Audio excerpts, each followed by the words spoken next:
Hi guys! So this is the third video in the Home Makerspace series where I'm transforming my dining room into a practical multi-subject workspace. In the first video I started working on the maple counter and I built the top cabinets. In the second video I continued work on the counter and built doors and finished details on the cabinet. You can find those videos by clicking right here. In this video, I'm working on the lower cabinets, and specifically this custom multi-drawer unit, which is actually the section of this whole project that I've been the most excited about ever since the beginning. So, let's get started.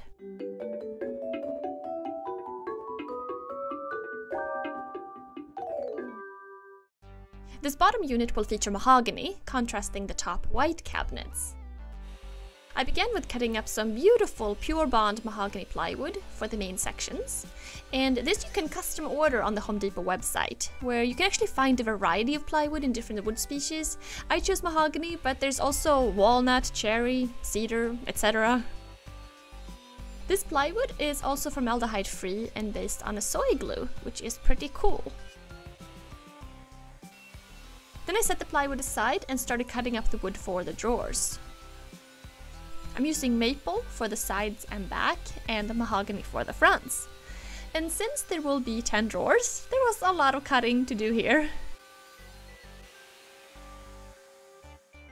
Once I had the pieces cut up, I went inside and marked them all, cause that's key here.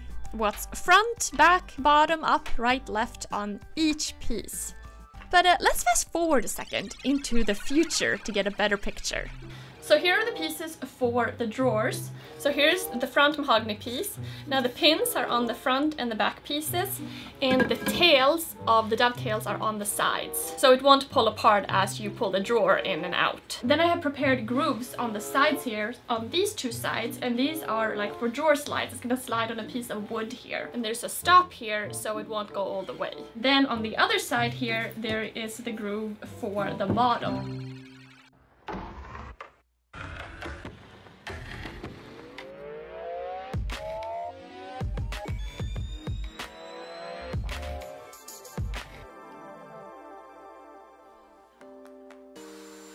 Dovetailing, yes. To speed this process up, I'm using a jig and a router. The setup is where you have to put all your effort and it takes some time, but once you get that right and once you've marked out all your pieces correctly, the whole process of cutting the tails and the pins is fast and easy. And a lot of fun, actually.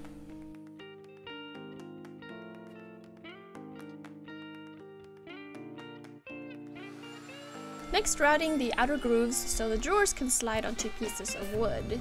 And you can see that stop block on the left side, and that's important so you don't have a gap in the front of the drawer.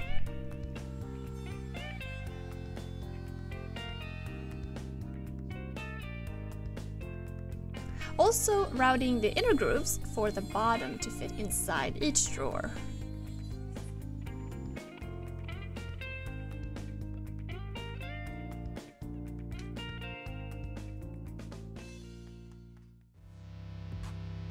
Now all the pieces are prepared and the drawers are ready to get glued together. Of course, 10 drawers is quite a lot, so it took a little bit of time to glue all of them together.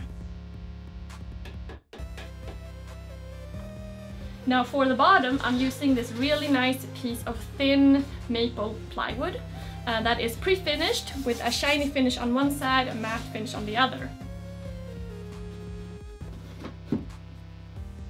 And when doing this, it's really nice to have a more rigid bottom as opposed to like a hard board, so because it's a pretty big distance and that way it's more stable.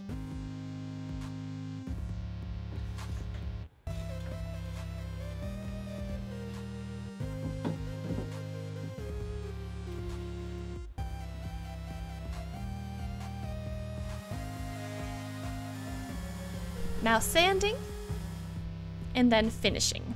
And I'm using a water-based polyurethane on all the drawers. Then let's set the drawers aside a minute and work on the cabinet. I've got a bunch of plywood and here I'm making pocket holes on smaller pieces that will connect everything together.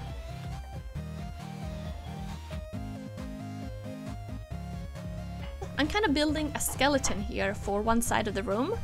It is essential to use some sort of corner clamp system to ensure you have everything at 90 degrees when connecting the pieces together.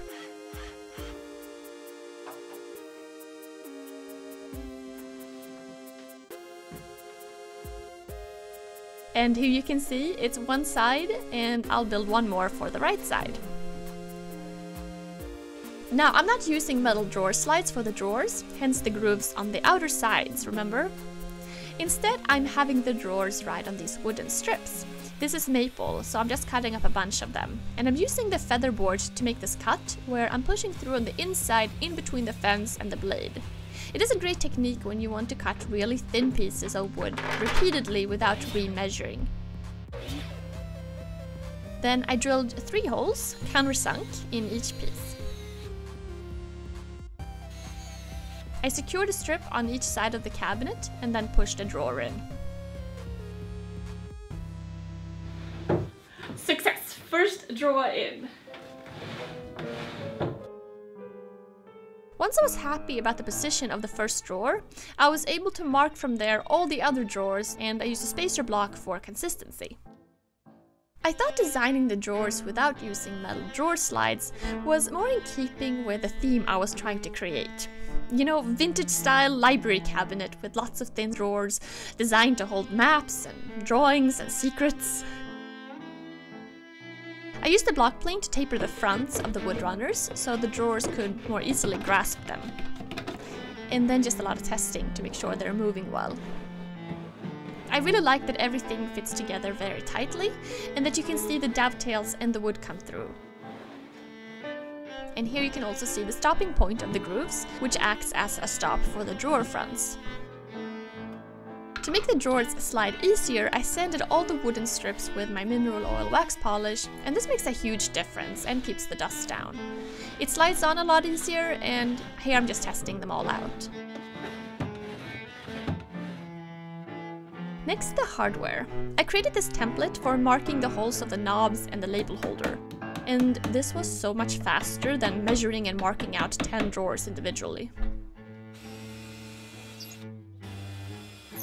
I finished the fronts with some tung oil wax polish to make them nice and smooth, and then I put on the hardware. Since these drawers are so wide, I decided to use 2 knobs on each, because I really like that look. And to keep track of what's inside each drawer, I got some really nice thin label holders. Now, this mahogany plywood is pretty amazing and matches the actual mahogany wood very well. But to cover the raw edges of the plywood, I'm using some mahogany edge banding that I'm just ironing on. So I have 10 drawers here now, 10 thin drawers, and that leaves me with some space here underneath.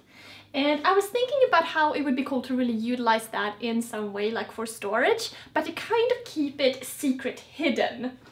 Because I like this look of these drawers, and I don't really want to put, like, making a bottom drawer that is chunkier and larger, that kind of disrupt that look. So, I built a simple, bigger drawer with the same mahogany front. And let me show you guys. If I put this in, then I was thinking that it would be really cool if I could open this in some other way. And I have access to this bottom section here, like this is where you sit, this is where your feet are, so if you could push something that kind of pivots this open, that would be awesome. So, it pushes it out of the drawer. So it's like a secret drawer inside here. Next up, I'm working on the door for the narrow cabinet on the right of the drawers. To continue the look of the drawers, I'm using inset hinges, and I've got this jig here to help me line them up correctly. First, I drill the holes on the door, then I line up the marks on the inside of the cabinet. I had to make a hole in the divider piece in order to fit the drill through, as you can see here, but it worked out well.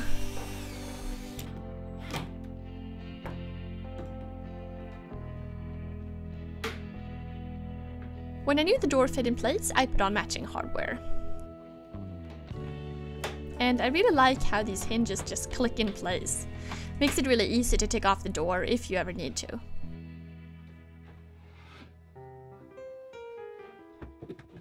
So now I just need to put the drawers back in place, and this is where the cabinet will end up, on the right side of the room with a counter on top.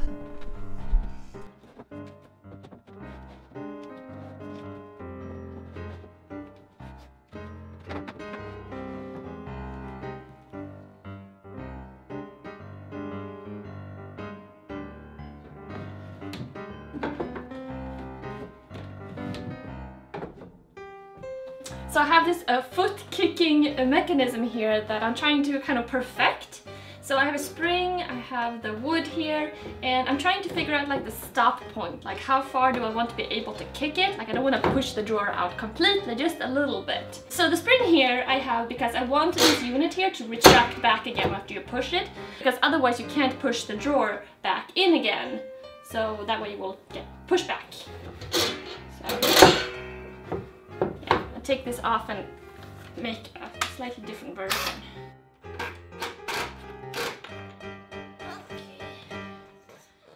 So this is the end of this video. I am going to complete this project in the next coming videos, along with the counter, more cabinets, just lots of little things to do on this project to finish it. But I am so happy about this, and I love the secret drawer as well as all the little drawers in here as well.